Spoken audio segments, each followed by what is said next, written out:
September 15th, 2008. A 158-year-old bank disappears in a single day. Lehman Brothers. Gone. Not because of a scandal, not because of fraud in the traditional sense, because of a lie the entire financial system had agreed to believe. For years, banks gave mortgages to people who couldn't afford them. No job verification, no income proof, just sign here. These were called subprime mortgages. Banks didn't worry. Why would they? They packaged these risky loans into complex financial products and sold them to investors worldwide. They gave them a name that sounded safe: mortgage-backed securities. Rating agencies stamped them AAA, the safest rating possible. The problem? Nobody actually checked if the loans inside were any good. 2007. Homeowners start defaulting. Not a few, millions. Home prices, which were supposed to always go up, started falling. Suddenly, those safe AAA investments were worthless paper. Banks that bought them started losing billions. March 2008.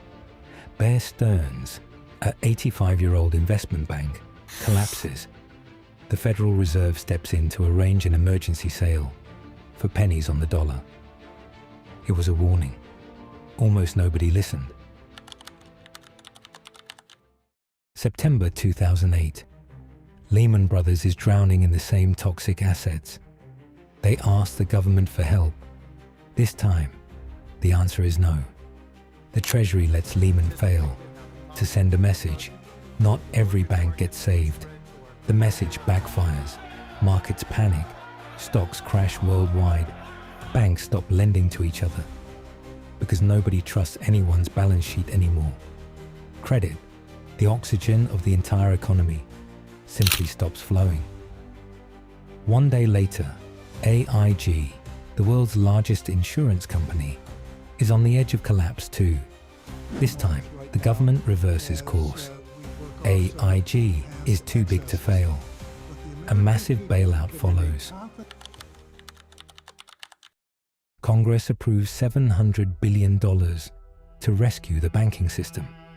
It's called TARP, the Troubled Asset Relief Program. Ordinary people lose homes, jobs, savings. The banks that caused the crisis receive billions in taxpayer money to survive. Millions of Americans watch banks get rescued while their own families lost everything. The recession that followed became the worst since the Great Depression.